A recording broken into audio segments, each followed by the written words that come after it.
Hello जय हिंद नमस्कार दोस्तों, आप सभी का स्वागत है आपके अपने YouTube channel online GK free classes में। आज के इस वीडियो में हम एसएससी एमटीएस 2024 के एग्जाम के लिए 31वां मॉडल पेपर लेकर आए हैं, जिसके अंदर हम बहुत ही इंपॉर्टेंट क्वेश्चनों को कवर करेंगे और वो सभी क्वेश्चन आपके एसएससी एमटीएस 2024 के एग्जाम के लिए इंपॉर्टेंट रहेंगे। इसलिए इस मॉडल पेपर 31 को आपको कंप्लीट देखना है और इस मॉडल पेपर 31 के एंड में आपको बताना है कि आपके टोटल कितने क्वेश्चन है सही होते हैं। और इन 31 मॉडल पेपरों से पहले हम 30 मॉडल पेपर करवा चुके हैं। यदि अभी तक आपने उन 30 मॉडल पेपरों को नहीं देखा है तो 30 मॉडल पेपरों को आप प्लेलिस्ट के अंदर जाकर देख सकते हो। तो आज के इस 31वें मॉडल पेपर को हम शुरू करते हैं बिना देरी के। पहला प्रश्न है आप सभी के सामने, नीचे दी गई श्रृंखला श्रेणी में प्रश्नवाचक चिन्ह के स्थान पर कौन सी संख्या आएगी। यानी कि पहला प्रश्न आप सभी के सामने सीरीज से संबंधित प्रश्न दिया गया है और आपसे पूछा गया है कि इस प्रश्नवाचक चिन्ह के स्थान पर कौन सी संख्या आएगी। तो ऐसे प्रश्न को आप एग्जाम में फटाफट से कैसे सोल्व करेंगे, तो वो देखिए, जब भी आपको सीरीज से संबंधित प्रश्न एग्जाम में दिया जाए तो आपको क्या करना है, सबसे पहले आपको सीरीज को ध्यान से देखना है और ये पता लगाना है कि सीरीज में आपको क्या क्या दिया गया है। तो यहां पर देखिए, सीरीज में हमें दिया गया है 49 के बाद में दिया गया है 83 के बाद में हमको दिया गया है 118 के बाद में दिया गया है 154 के बाद में हमें दिया गया है 191 और 191 के बाद में हमसे पूछा गया है कि इस प्रश्नवाचक चिन्ह के स्थान पर क्या आएगा। तो यहाँ पर देखिए, ये सीरीज आपको दिख रही है कि लगातार क्या हो रही है, बढ़ रही है। तो इस सीरीज को हम सोल्व कैसे करेंगे, तो वो देखिए मेरे भाई, सबसे पहले यहाँ पर हम क्या करेंगे, इन सभी को यहाँ से हटा देते हैं ताकि आपको स्पष्ट तरीके से दिखे। ठीक है मेरे भाई, तो यहाँ पर इस सीरीज को हम सोल्व करेंगे। तो यहाँ पर देखिए, यहां पर देखिए 49 से कितना हुआ है 83, तो 49 से 83 कैसे बन जाएगा। तो यदि हम क्या करें, 49 के अंदर प्लस 34 कर दें तो 49 और 34 हो जाएगा 83। फिर देखिए 83 से कितना हुआ है 118, तो 83 से 118 कैसे बन जाएगा। तो सेम इसी प्रकार से यदि हम क्या करें, 83 के अंदर प्लस 35 कर दें तो 83 और 35 हो जाएगा 118। फिर देखिए 118 से कितना हुआ है 154, तो 18 से यानी कि 118 से 154 कैसे बनेगा। तो यहाँ पर देखिए, यदि हम 118 के अंदर प्लस 36 कर दें तो 118 और 36 हो जाएगा 154। फिर देखिए 154 से कितना हुआ है 191, तो 154 से 191 कैसे बनेगा। तो सेम इसी प्रकार से यदि हम क्या करें, 154 के अंदर प्लस 37 कर दें तो कितना हो जाएगा, 154 और 37 हो जाएगा 191। अब हमसे पूछा गया है कि 191 के बाद में यहाँ पर क्या आएगा।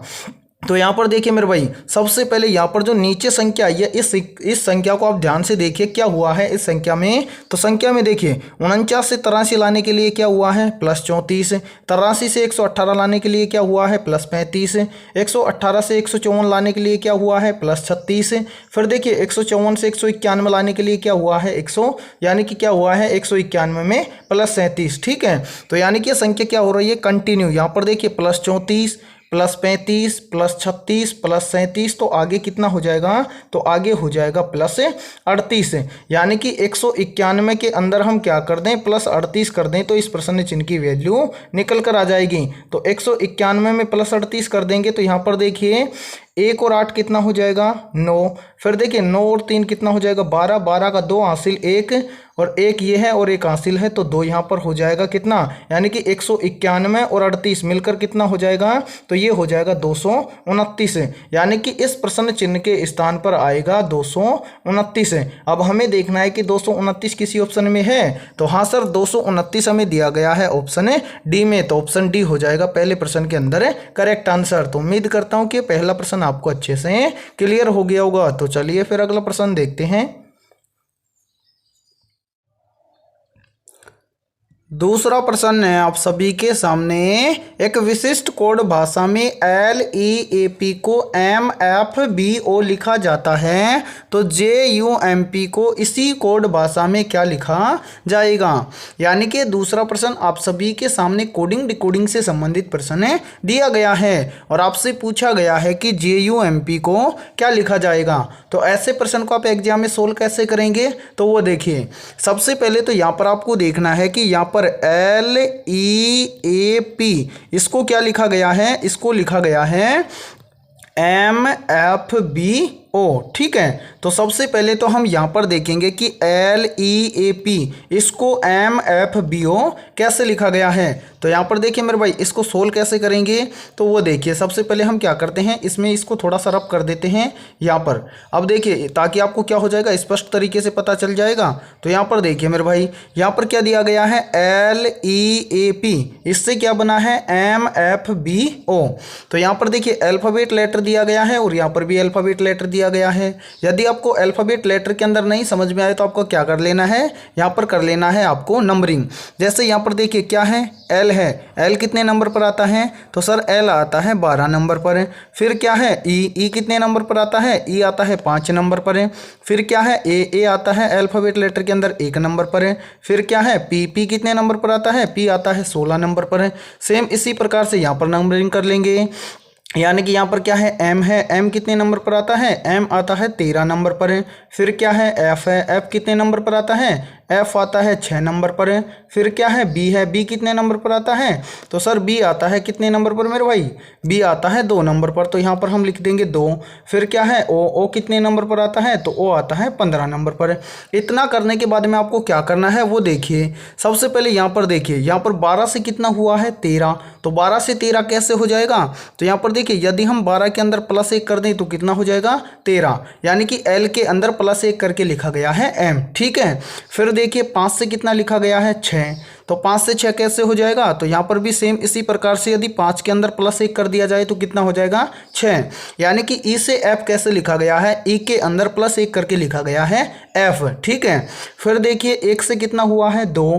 तो 1 से 2 कैसे हो जाएगा, तो 1 के अंदर हम क्या कर देंगे, +1 कर देंगे। तो 1 और 1 कितना हो जाएगा, 2। यानी कि A से B कैसे लिखा गया है, तो 1 के अंदर +1 करके लिखा गया है B, ठीक है।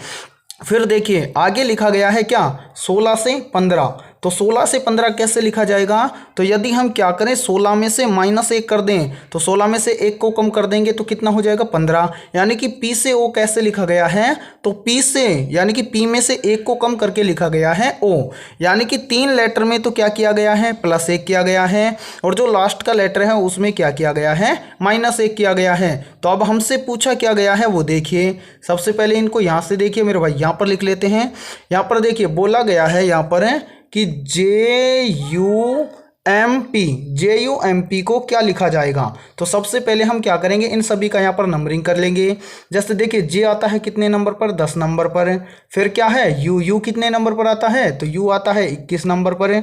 फिर क्या है, M कितने नंबर पर आता है, M आता है 13 नंबर पर। फिर क्या है, P कितने नंबर पर आता है, तो P आता है 16 नंबर पर। अब क्या करेंगे, सबसे पहले तो यहाँ पर देखिए पहले क्या किया था, पहले लेटर में +1, तो यहाँ पर हम 10 में क्या करेंगे, +1। तो 10 और 1 कितना हो जाएगा, 11। तो यहाँ पर हम लिखेंगे 11। अब 11 नंबर पर कौन सा लेटर आता है, तो सर 11 नंबर पर आता है K, तो यहाँ पर हम लिखेंगे K। फिर क्या है, U, J के बाद में U है। तो यहाँ पर देखिए दूसरे लेटर में भी यहाँ पर क्या किया गया था, +1 किया गया था। तो यहाँ पर U में यानी कि U आता है 21 नंबर पर, 21 में भी +1 करेंगे तो 21 और 1 कितना हो जाएगा, 22। और 22 नंबर पर कौन सा लेटर आता है, तो सर 22 नंबर पर आता है V। तो K के बाद में हम लिखेंगे V। फिर क्या है, M, यानी कि U के बाद में क्या है, M। यहाँ पर देखिए तीसरे लेटर में भी +1 किया गया है, तो M आता है 13 नंबर पर। 13 में भी हम क्या कर देंगे, +1 कर देंगे मेरे भाई, इसको यहाँ पर कर देते हैं, ठीक है। अब यहाँ पर देखिए 13 में +1 करेंगे तो 13 और 1 कितना हो जाएगा, 14 हो जाएगा। तो 14 नंबर पर कौन सा अल्फ़ाबेट लेटर आता है, तो 14 नंबर पर आता है N, तो यहाँ पर हम लिख देंगे N, ठीक है। फिर क्या है, फिर है मेरे भाई P कितने नंबर पर आता है, 16 में, यानी कि 16 नंबर पर आता है। और लास्ट के लेटर में क्या किया गया था, -1। तो यहाँ पर हम 16 में से क्या कर देंगे, -1 कर देंगे। तो 16 में से 1 चला जाएगा तो कितना आ जाएगा, 15। और 15 नंबर पर क्या आता है, O आता है। यानी कि JUMP को किस प्रकार से लिखा जाएगा, तो JUMP को लिखा जाएगा KVNO। अब हमें देखना है कि KVNO हमें किस ऑप्शन में दिया गया है, तो KVNO ये हमें दिया गया है ऑप्शन C में। तो दूसरे प्रश्न में हो जाएगा C ऑप्शन राइट आंसर। तो उम्मीद करता हूँ कि दूसरा प्रश्न भी आपको अच्छे से क्लियर हो गया होगा। तो चलिए फिर अगला प्रश्न देखते हैं। तीसरा प्रश्न है आप सभी के सामने, नीचे दी गई आकृतियों में कुल कितने त्रिभुज हैं। तो यहाँ पर देखिए तीसरा प्रश्न आप सभी के सामने काउंटिंग फिगर से संबंधित प्रश्न दिया गया है और आपसे पूछा गया है कि इस आकृति में कुल कितने त्रिभुज हैं। तो भाई ऐसे प्रश्न को आप एग्जाम में मात्र 2 से 3 सेकंड में कैसे सोल्व करेंगे, तो वो देखिए इसके लिए बहुत ही शानदार ट्रिक होती है। ट्रिक क्या है वो जान लीजिए। सबसे पहले तो आप क्या करेंगे, इसके अंदर एक एक त्रिभुज को काउंट करेंगे तो टाइम बहुत ज़्यादा लगेगा। अब इसके लिए शॉर्ट ट्रिक क्या है वो समझ लीजिए। यहाँ पर देखिए ट्रिक क्या है, तो यहाँ पर देखिए यहाँ पर हम आपको समझा देते हैं। जब भी आपको ऐसी आकृति दिखे तो ऐसी आकृति के अंदर आप याद रखना, ऐसी आकृति आपको दिखे तो ऐसी आकृति में त्रिभुज होते हैं कितने, 8। तो यहाँ पर देखिए कितने त्रिभुज होते हैं, 8। अब कैसे होते हैं तो वो देख लीजिए। 4 त्रिभुज तो आपको स्पष्ट दिख रहे होंगे, 1 2 3 4 त्रिभुज दिख रही हैं। तो यहाँ पर देखिए 4 हो गया। इसके बाद में एक एक को आप समझ लीजिए। यहाँ पर देखिए यानी कि 1 नंबर और 2 नंबर इन दोनों को मिलाकर एक त्रिभुज बन रहा है। हाँ सर बन रहा है। फिर इसी प्रकार से देखिए 3 नंबर और 4 नंबर इन दोनों को मिलाकर एक त्रिभुज बन रहा है। तो कितने हो गए, 2। तो इसमें 2 ऐड और कर दीजिए मेरे भाई। फिर यहाँ पर देखिए इसी के अलावा 1 नंबर और 4 नंबर इन दोनों से मिलकर एक त्रिभुज बन रहा है। सेम इसी प्रकार से एक 2 नंबर और 3 नंबर इन दोनों को मिलाकर एक त्रिभुज बन रहा है। तो 2 त्रिभुज ये हो गए, यानी कि यहाँ पर 2 देखिए 4 और 2 6, 6 और 2 8, यानी कि ऐसी आकृति के अंदर कितने त्रिभुज होते हैं, 8 त्रिभुज होते हैं। अब यहाँ पर आपको देखना है इस बड़ी आकृति में कि ऐसी आकृति कितनी है। तो ध्यान से देखिए ऐसी आकृति, इस बड़ी आकृति में एक आकृति तो आपको ये दिख रही होगी, ऐसी आकृति मेरे भाई यहाँ पर देखिए ये वाली आकृति दिख रही है। तो हाँ सर बिल्कुल दिख रही है। एक आकृति ये वाली दिख रही है, यहाँ पर देखिए मेरे भाई ये दिख रही है, बिल्कुल सर दिख रही है। कितनी आकृति हैं, ऐसी 2 आकृति हैं। तो यहाँ पर देखिए 2 आकृति हैं और एक आकृति में त्रिभुज कितने होते हैं, 8। तो इस 2 का गुणा कर देंगे हम किसके साथ में, 8 के साथ में। तो 8 दूना कितना हो जाएगा, 16। तो 16 त्रिभुज आपको दिख रहे हैं। आगे और देखिए इसके अलावा देखिए 16 त्रिभुज हो गए। उसके बाद में देखिए एक त्रिभुज ये वाला बन रहा है, ये वाला यहाँ से ये वाला त्रिभुज बन रहा है। फिर देखिए एक त्रिभुज यानी कि दूसरा नंबर त्रिभुज ये वाला बन रहा है, ठीक है 2। एक त्रिभुज ये बन रहा है, ये वाला 3, ठीक है। एक त्रिभुज यहाँ पर देखिए ये वाला बन रहा है, कितने हो गए, 4। तो इस 16 के अंदर 4 को और ऐड कर देंगे। क्या यहाँ पर क्लियर हो गए, नहीं। और देखिए मेरे भाई यहाँ पर त्रिभुज और बनेंगे। त्रिभुज और कैसे बनेंगे वो देख लीजिए। सबसे पहले यहाँ पर आपको देखना है एक त्रिभुज यहाँ पर ये वाला बनेगा, ये वाला, ठीक है बन रहा है। सेम इसी प्रकार से एक त्रिभुज ये वाला बनेगा, ठीक है 2। फिर देखिए एक त्रिभुज सेम ये वाला बनेगा, 3। फिर देखिए मेरे भाई एक त्रिभुज ये वाला बनेगा। इसके अंदर टोटल कितने हो गए, 4 त्रिभुज और बन गए मेरे भाई, ठीक है। यहाँ तक क्लियर है। अब देखिए यहाँ पर और त्रिभुज बनेंगे। और त्रिभुज कैसे बनेंगे उनको भी देख लीजिए। यहाँ पर हम एक एक को आपको दिखाएंगे। तो सबसे पहले यहाँ पर देखिए एक त्रिभुज ये वाला बनेगा मेरे भाई, ये वाला बना, ये वाला, ठीक है एक। फिर सेम इसी के पीछे एक ऐसा बनेगा, ये वाला देखिए, ठीक है 2। अब यहाँ पर देखिए एक त्रिभुज और बनेगा, यानी कि एक एक त्रिभुज को देखते जाइए आप। यहाँ पर देखिए एक त्रिभुज ये वाला बनेगा, ये वाला, ठीक है ये वाला बन जाएगा। फिर सेम इसी प्रकार से एक इसके नीचे बन जाएगा, ये वाला त्रिभुज। 4 त्रिभुज और काउंट हो गए। तो इसके अंदर हम +4 और कर देंगे। अब इन सभी को आप काउंट कर लीजिए मेरे भाई। तो यहाँ पर इसके अंदर टोटल कितने त्रिभुज हो जाएंगे, तो यहाँ पर त्रिभुज हो जाएंगे कितने वो देख लीजिए। 16 और 4 कितना हो जाएगा, 20। 20 और 4 कितना हो जाएगा, 24। 24 और 4 कितना हो जाएगा, 28। यानी कि इस आकृति के अंदर टोटल कितने त्रिभुज हैं, 28 त्रिभुज हैं। अब आपको देखना है कि 28 किसी ऑप्शन में है। तो हाँ सर 28 हमें दिया गया है ऑप्शन सी में। तो ऑप्शन सी हो जाएगा करेक्ट आंसर। तो उम्मीद करता हूं कि तीसरा प्रश्न भी आपको बहुत अच्छे से क्लियर हो गया होगा। तो चलिए फिर अगला प्रश्न देखते हैं। चौथा प्रश्न है आप सभी के सामने, निम्नलिखित पासों का अध्ययन करें और 3 के विपरीत संख्या का पता लगाएं। यानी कि यहाँ पर आप सभी के सामने जो ये चौथा प्रश्न दिया गया है, ये डाइस से संबंधित प्रश्न दिया गया है और आपसे पूछा गया है कि अंक 3 के विपरीत सतह पर कौन सा अंक होगा। तो ऐसे प्रश्न को हम कैसे सोल्व करेंगे, तो वो देखिए। सबसे पहले आप सभी के सामने पासे की 3 स्थितियां दी गई हैं। तो इन 3 स्थितियों में से आपको क्या करना है, 2 पासे ऐसे लेने हैं जिनके अंदर आपको कॉमन संख्या मिल जाए। जैसे यहाँ पर देखिए एक तो हम लेंगे पासे की पहली स्थिति, ठीक है, और एक हम लेंगे पासे की तीसरी स्थिति। तो ये देखिए पहले पासे और तीसरे पासे इन दोनों के अंदर आपको कॉमन क्या मिल रहा है, तो इन दोनों के अंदर कॉमन मिलेगा, यहाँ पर मिल रहा है 1 और 2, और यहाँ पर देखिए डाइस तीसरे में भी क्या मिल रहा है 1 और 2, यानी कि ये क्या हो जाएगा कॉमन हो जाएगा, और जो संख्या बच गई वो एक दूसरे के क्या होंगी विपरीत होंगी। जैसे 3 के विपरीत अब क्या बच गया 5 बच गया, तो 3 के विपरीत सतह पर कौन सा अंक होगा, अंक होगा 5, यानी कि 3 के विपरीत क्या होगा 5 होगा। अब हमें देखना है कि 5 किसी ऑप्शन में है, तो हाँ सर 5 हमें दिया गया है ऑप्शन सी में, तो ऑप्शन सी हो जाएगा करेक्ट आंसर। तो उम्मीद करता हूं कि ये चौथा प्रश्न भी आपको अच्छे से क्लियर हो गया होगा। यानी कि जब भी आपको ऐसा प्रश्न एग्जाम में दिखे तो सेम इसी प्रकार से डाइस वाले प्रश्न को आपको सोल्व करना है, ठीक है। तो चलिए फिर अगला प्रश्न देखते हैं। पांचवा प्रश्न है आप सभी के सामने, उस वैनारेख का चयन करें जो दिए गए वर्गों के बीच संबंध को सर्वोत्तम रूप से दर्शाता है। यानी कि पांचवा प्रश्न आप सभी के सामने वेन डायग्राम से संबंधित प्रश्न दिया गया है और आपसे पूछा गया है कि वर्ष महीना और दिन इनसे सही वैनारेख कैसा बनेगा। तो मेरे भाई जब भी आपको वेन डायग्राम से संबंधित प्रश्न दिया जाए तो सोल्व कैसे करते हैं या फिर कैसे वेन डायग्राम तैयार करते हैं, तो वो देखिए। यानी कि वेन डायग्राम तैयार करने का बहुत ही शानदार तरीका है। तरीका क्या है वो देखिए। सबसे पहले तो आपको वो देखना है कि जिनसे आपको वेन डायग्राम बनाना है। तो यहाँ पर देखिए, यहाँ पर हमें शब्द दिया गया है वर्ष महीना और दिन, और इन तीनों शब्दों से हमें क्या बनाना है वेन डायग्राम। तो सबसे पहले हम क्या करेंगे, इन तीनों शब्दों में ये देखेंगे कि इन तीनों शब्दों में आपस में कोई रिलेशन है क्या। तो यहाँ पर देखिए वर्ष महीना और दिन इन तीनों में आपस में कोई रिलेशन है, तो हाँ सर बिल्कुल रिलेशन है। अब रिलेशन क्या है वो देखिए। सबसे पहले देखिए दिन है, तो यानी कि काफ़ी सारे दिन मिलकर किसका निर्माण करेंगे, महीना का निर्माण करेंगे। सेम इसी प्रकार से देखिए काफ़ी सारे महीना मिलकर किसका निर्माण करेंगे, वर्ष का निर्माण करेंगे। तो पहले नंबर पर क्या आएगा, दिन आएगा। तो यहाँ पर देखिए पहला गोला हमारा बन जाएगा किसके लिए, दिन के लिए। अब यहाँ पर देखिए काफ़ी सारे दिन मिलकर किसका निर्माण करते हैं, महीने का। तो यहाँ पर देखिए काफ़ी सारे दिन मिलकर किसका निर्माण करेंगे, महीने का। तो दूसरा गोला आ जाएगा इस प्रकार से, दिन छोटे हैं महीना बड़ा है, तो महीने के अंदर आ जाएगा दिन, ठीक है। अब काफ़ी सारे महीने मिलकर किसका निर्माण करते हैं, वर्ष का निर्माण करते हैं। तो तीसरा गोला हो जाएगा हमारा किसके लिए, वर्ष के लिए।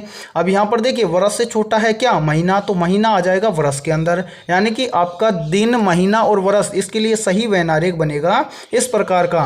अब आपको देखना है कि ऐसा वैनारेख आपको किसी ऑप्शन में दिया गया है, तो हाँ सर ऐसा वैनारेख हमें दिया गया है ऑप्शन सी में, तो ऑप्शन सी हो जाएगा हमारा करेक्ट आंसर। तो उम्मीद करता हूँ कि ये पांचवा प्रश्न भी आपको बहुत अच्छे से क्लियर हो गया होगा।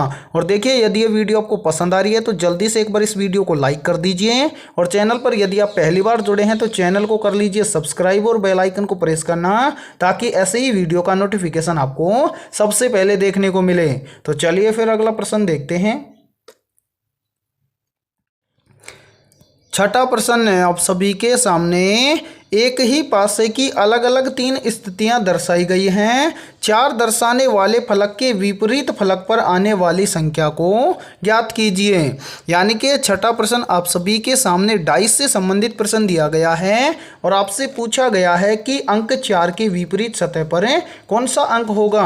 तो ऐसे प्रश्न को आप एग्जाम में कैसे सोल्व करेंगे, तो वो देखिए। यानी कि जब भी आपको डाइस से संबंधित प्रश्न दिखे तो मेरे भाई कैसे सोल्व करना है, आप ऐसे प्रश्न को समझने के बाद में मात्र 2 से 3 सेकंड के अंदर ऐसे प्रश्न को आप सोल्व करेंगे। पूछा क्या गया है, पूछा गया है कि अंक 4 के विपरीत सतह पर कौन सा अंक होगा। तो यहाँ पर देखिए, यहाँ पर आपके सामने पासे की कितनी स्थितियां दर्शाई गई हैं, 3। यानी कि पहली स्थिति ये है, दूसरी स्थिति ये है और तीसरी स्थिति ये है। तो इन तीनों में से आपको क्या करना है, 2 पासे ऐसे लेने हैं जिनके अंदर आपको कॉमन संख्या दिख जाए और क्या दिखे, 4 भी दिखे, क्योंकि 4 के विपरीत तो हमें ज्ञात ही करना है कि कौन सी संख्या आएगी। तो वो देखिए, तो यहाँ पर हम क्या करेंगे मेरे भाई, यहाँ पर आप देखिए पहले डाइस और तीसरे डाइस। तीसरे डाइस के अंदर देखिए 4 तो है ही, इसके अलावा कॉमन संख्या भी दिखेगी। यानी कि पहले डाइस में देखिए 5 और 6 क्या है, कॉमन है। इसी प्रकार से देखिए तीसरे में भी क्या है, 5 और 6 कॉमन है।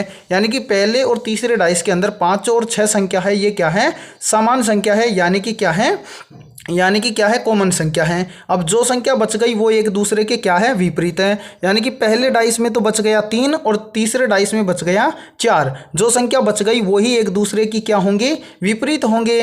तो यहाँ पर पूछा गया है कि अंक 4 के विपरीत कौन सी संख्या होगी, तो अंक 4 के विपरीत संख्या होगी 3। अब 3 हमें देखना है कि किसी ऑप्शन में है, तो हाँ सर 3 हमें दिया गया है ऑप्शन सी में, तो ऑप्शन सी हो जाएगा करेक्ट आंसर। तो उम्मीद करता हूँ कि ये प्रश्न भी आपको अच्छे से क्लियर हो गया होगा। यानी कि देखिए इस प्रश्न को आपको थोड़ा सा समझने में टाइम लगा है। अब मान लीजिए यही प्रश्न आपको एग्जाम में दिखता तो आप सोल्व कैसे करते, तो वो देखिए। सबसे पहले यहाँ पर देखिए फटाफट से हम समझाएंगे, तो करना कैसे है वो देखिए। पूछा गया है कि एक ही पासे की अलग अलग 3 स्थितियां दर्शाई गई हैं, 4 दर्शाने वाले फलक के विपरीत फलक पर आने वाली संख्या ज्ञात कीजिए। यानी कि क्या पूछा गया है, 4 के विपरीत आपको क्या देखने हैं, 3 डाइस दिए गए हैं, तो 2 डाइस ऐसे देखने हैं जिनके अंदर कॉमन संख्या दिखे। तो यहाँ पर देखिए पहले डाइस में 5 और 6 है, और इसी प्रकार से तीसरे डाइस में भी 5 और 6 है, तो दोनों में कॉमन संख्या मिल गई, बच गई जो एक दूसरे की क्या होंगे, विपरीत होंगे। यानी कि 3 का विपरीत क्या हो जाएगा, 4, या फिर 4 का विपरीत क्या हो जाएगा, 3। तो पूछा क्या गया है, 4 के विपरीत, तो 4 के विपरीत हो जाएगा 3, और 3 हमें दिया गया है ऑप्शन सी में, तो ऑप्शन सी हो जाएगा करेक्ट आंसर। इस प्रकार से डाइस वाले क्वेश्चन को सोल्व करना है। तो आज के इस वीडियो में इतना ही। वीडियो पसंद आई है तो जल्दी से एक बार इस वीडियो को लाइक कर दीजिए, और चैनल पर यदि आप पहली बार जुड़े हैं तो चैनल को कर लीजिए सब्सक्राइब, और साथ में बेल आइकन को प्रेस करना, ताकि ऐसे ही बेहतरीन क्लास का नोटिफिकेशन आपको सबसे पहले देखने को मिले। तो फिर मिलते हैं ऐसे ही बेहतरीन क्वेश्चनों के साथ नेक्स्ट वीडियो में।